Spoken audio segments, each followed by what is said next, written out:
Assalamu alaikum. Welcome to MDCAT ECAT classes. Today is our lecture 9. Before we start, किसी ने अगर मेरा channel subscribe नहीं किया है तो उनसे रिक्वेस्ट है काइंडली चैनल सब्सक्राइब कर लीजिए। और जो है आज का जो हमारा टॉपिक है बहुत इंपॉर्टेंट टॉपिक है, जिसमें हम करंट इलेक्ट्रिसिटी के कुछ MCQs को डिस्कस करेंगे, जिनके कॉन्सेप्ट्स का बेसिक कॉन्सेप्ट्स को हम डिस्कस करेंगे और उसमें कुछ ऐसे फॉर्मूलाज हैं जो इसको हम बहुत ट्रिक से सॉल्व करेंगे। ठीक है, क्योंकि हमारे पास MCQs हैं, MCQs में टाइम शॉर्ट होता है, तो हमारी कोशिश होती है कि हम कम से कम हमारा टाइम कंज्यूम हो और हम ज़्यादा से ज़्यादा MCQs कवर कर सकें। तो उसके लिए ज़रूरी है कि आपको कुछ बेसिक ट्रिक्स पता होना ज़रूरी है। ठीक है, चलिए हम स्टार्ट करते हैं। MCQs number 101।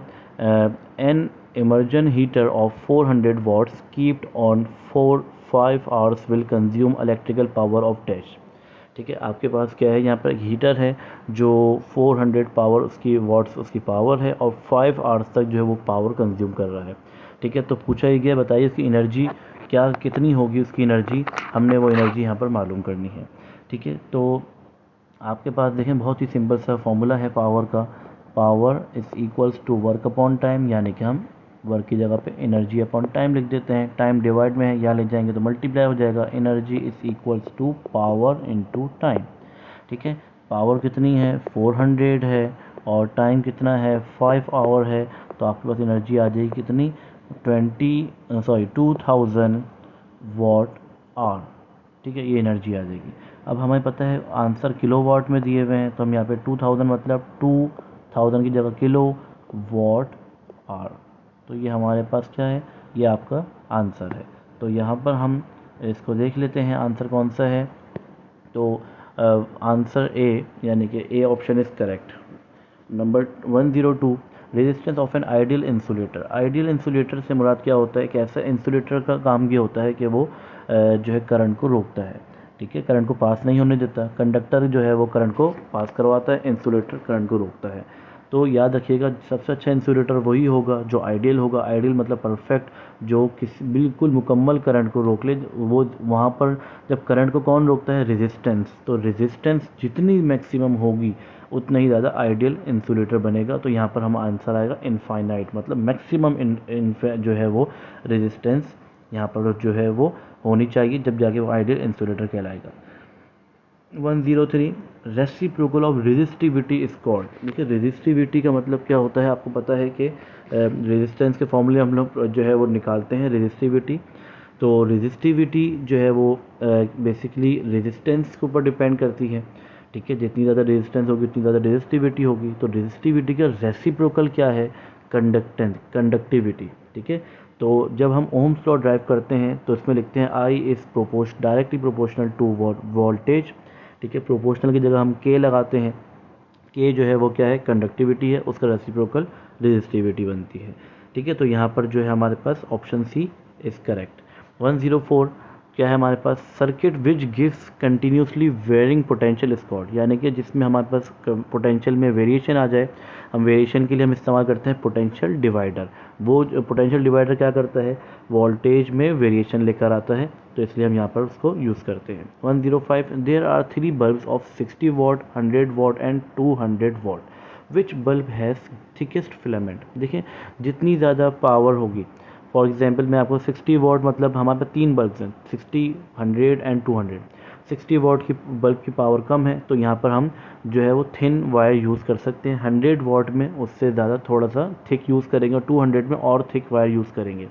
जितना ज़्यादा वायर की थिकेस्ट होगी, थिकनेस होगी, ठीक है, तो हमारे पास जितनी ज़्यादा थिकनेस होगी इसका मतलब क्या है, वो वायर जो है उतना ज़्यादा पावर को बेयर कर सकता है। तो यहाँ पर 200 वाट जो है वो ज़्यादा पावर है, तो उसके लिए हमें ज़्यादा जो है वो उसका एरिया वाला वायर रिक्वायर्ड होगा। ठीक है, अच्छा 106 जो है वो specific resistance of a wire. देखिए वायर की जो रेजिस्टेंस है वो डिपेंड करती है लेंथ पे, रेडियस पे, ठीक है, और जो है वो नेचर ऑफ मटेरियल पे। तो याद रखिएगा सबसे ज़्यादा जो है हमारे पास, हम यहाँ जो बात करते हैं वो, अगर आपके पास ऐसा ऑप्शन आता जिसमें ऑल ऑफ अबव आता तो आप उसको क्लिक करते हैं, ठीक है। लेकिन जो है यहाँ पर आ रहा है कि दो आपको लेंथ और रेडियस और nature depend on type of material, तो मटेरियल पे हम जो है क्या करेंगे, ज़्यादा डिपेंडेंस जो है वो मटेरियल पे होती है, जितना अच्छा मटेरियल होगा उतनी ही अच्छी जो है वो रेजिस्टेंस आपके पास होगी यहाँ पे, ठीक है।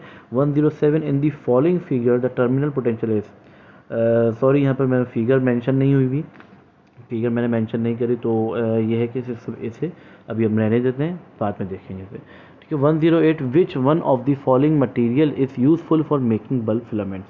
देखिए बल्ब जो हम जो है वो बनते हैं तो उसमें फिलामेंट्स लगते हैं। फिलामेंट्स का मतलब जो है जिसमें करंट पास होता है, जैसे आपने जो पहले आते थे पीले बल्ब, अभी भी आते हैं लेकिन वो अभी बहुत ही जो है वो कम देखने को मिलते हैं। ज़्यादातर आप बेकरीज वगैरह में देखेंगे वहाँ पर लगे होते हैं शोकेस वगैरह में, ताकि वो आइटम्स को गर्म रखता है, ठीक है। तो यहाँ पर जो है वो जो बल्ब होते हैं उसके अंदर जो फिलामेंट है वो मेटल का बना होता है, वो मेटल यूज़ करते हैं टंगस्टन वहाँ पे, ठीक है। टंगस्टन क्यों यूज़ करते हैं, क्योंकि टंगस्टन जो है ज़्यादा हीट को बेयर कर लेता है, ज़्यादा टेम्परेचर उसको बेयर कर लेता है, ठीक है। तो याद रखिएगा दूसरे अगर हम यूज़ करते हैं तो वहाँ पर वो इतना, उनकी जो कैपेबिलिटी है बेयर करने की वो कम होती है, जिसकी वजह से वो मेल्ट हो सकते हैं। तो हम यहाँ पर टंगस्टन यूज़ करते हैं, तकरीबन 3000 के करीब जो है वो टेम्परेचर को बेयर कर लेता है, ठीक है। 109 if 1 ampere current flows through 2 meter long conductor the charge flow through it in 1 hour will be। देखिए हमारे पास जो 1 एम्पेयर करंट है जो फ्लो हो रहा है 2 मीटर लॉन्ग कंडक्टर में से, ठीक है। तो बताया उसमें यह कितनी देर, 1 घंटे तक फ्लो हो रहा है, तो पूछा है बताइए कितने चार्ज जो है वो पे। तो आप यहाँ पर देख सकते हैं, हम यहाँ पर इसको मैं आपको सॉल्व करके दिखाता हूँ। फॉर्मूला है आपके सामने, करंट का I is equals to Q/T, ठीक है।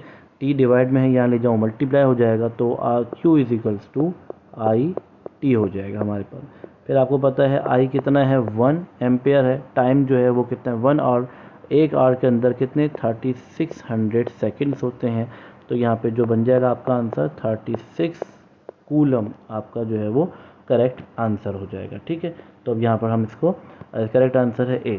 110 why should a resistance be introduce in a circuit in series deliberately. तो डिलाइब्रेटरी का मतलब क्या होता है कि जानबूझकर, ठीक है। याद रखिएगा जब भी हम रेजिस्टेंस जो सर्किट जो बनाते हैं, ठीक है, तो सीरीज़ में हम रेजिस्टेंस लगाते हैं सर्किट के, क्यों, क्योंकि करंट को डिक्रीज़ करने के लिए। अब हमारे पास जो वोल्टेज आ रहा है वो तो 220 जो हमारे घरों के सप्लाई अप्लायंस में आता है, ठीक है। अब वो जो वायर्स में 220 वोल्ट आ रहा है, अब हमारा काम, हमें जो है वायर्स के आगे हम सीरीज़ में रेजिस्टेंस लगाते हैं ताकि वो करंट को उतना फ्लो कराएं जितनी हमारी रिक्वायरमेंट है। उससे ज़्यादा फ्लो कराएंगे तो हमारी अप्लायंसेस वगैरह जो है वो क्या ख़राब हो जाएंगी। तो इसीलिए हम यहाँ पर जो रेजिस्टेंस को सीरीज़ में लगाते हैं to decrease current. Number 111 all electrical appliances are connected in parallel to each other between the main line and neutral wire to get। जितनी भी इलेक्ट्रिकल अप्लाइंसेस हैं जो हम कनेक्ट करते हैं पैरेलल में, तो हमारे वो क्यों जो पैरेलल में कनेक्ट करते हैं किसके, main line and neutral wire के। तो क्यों करते हैं ऐसा, देखें पैरेलल में हमेशा याद रखिएगा करंट जो है वो चेंज होता है, वोल्टेज सेम रहता है। तो हम पैरेलल में लगाते ही इसीलिए हैं ताकि करंट जो है वो हर पाथ में चेंज हो, वोल्टेज सेम रहे। वोल्टेज सेम रहेगा तो हमारी तमाम अप्लायंसेस जो है वो वर्क करेंगी प्रॉपरली। तो इसी वजह से हम वोल्टेज सेम रखने के लिए जो है वो पैरेलल लगा रहे होते हैं, ठीक है। तो यहाँ करेक्ट आंसर क्या है, C।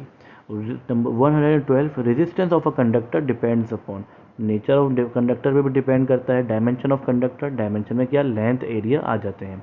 C physical state of the conductor, physical state में टेम्परेचर, प्रेशर वगैरह जो है वो फिजिकल स्टेट में आ जाते हैं। तो याद रखिएगा तो तीनों पर डिपेंड करता है, रेजिस्टेंस जो है कंडक्टर के ऊपर भी, और जो है डायमेंशन, लेंथ और एरिया पे भी डिपेंड करता है, और फिजिकल स्टेट, ठीक है, टेम्परेचर के चेंज होने की वजह से, फॉर एग्जांपल वायर का आपने टेम्परेचर चेंज कर दिया तो अब उसकी रेजिस्टेंस जो है वो बढ़ सकती है, ठीक है। तो ये सारी चीज़ों पर डिपेंड कर रहा होता है। 113 wire of uniform area of cross sectional area A, length L and resistance R। एक हमारे पास वायर है जिसका एरिया A है, लेंथ L है और रेजिस्टेंस R है। इस कट इनटू 2 पार्ट्स, 2 पार्ट्स में उसको कट कर दिया। Resistivity of each part, her part की जो रेजिस्टिविटी है वो देखिए, रेजिस्टिविटी और नेचर पे डिपेंड करती है, नेचर ऑफ मटेरियल पे। ठीक है। तो याद रखिएगा रेजिस्टिविटी जो है वो सेम रहेगी, चाहे वायर को आप टू पीसेस में कट कर दें या 4 पीसेस में कट कर दें, रेजिस्टिविटी क्योंकि मटेरियल सेम है। 114 when same current passes for same time through a thick and thin wire. तो मैं आपको बता चुका हूँ कि करंट जो है हमारे पास जो पास हो रहा है, क्या कहा जा रहा है कि करंट जो है सेम वायर में पास हो रहा है, ठीक है। दो वायर हैं, आप यहाँ पर मैं आपको एक रिलेशन यहाँ बता देता हूँ। तो आपके सामने जो रेजिस्टेंस है वो किस पे डिपेंड, इन्वर्सली प्रोपोर्शनल है एरिया के, क्योंकि फॉर्मूला क्या है हमारे पास रॉ एल अपॉन ए रेजिस्टेंस का फॉर्मूला है, ठीक है। तो मैं यहाँ पर आपको फॉर्मूला भी मेंशन कर देता हूँ। तो resistance is equals to rho L upon A. तो यहाँ क्या मतलब हुआ, रेजिस्टेंस जो है वो एरिया के इन्वर्सली प्रोपोर्शनल है। जितना ज़्यादा एरिया होगा उतनी कम रेजिस्टेंस होगी, जितना कम एरिया होगा उतनी ज़्यादा रेजिस्टेंस होगी, ठीक है। तो अब यहाँ पर हम बात करते हैं। तो आपके पास जो है जो क्या क्या कहा जा रहा है कि जो थिक और थिन वायर पे करंट सेम फ्लो हो रहा है, तो इसका मतलब थिन वायर का एरिया कम है, रेजिस्टेंस ज़्यादा है। रेजिस्टेंस ज़्यादा होगी तो हीट ज़्यादा प्रोड्यूस होगी, more heat is produce in thin wire. Number 115, 1 kilowatt hour is the amount of energy delivered।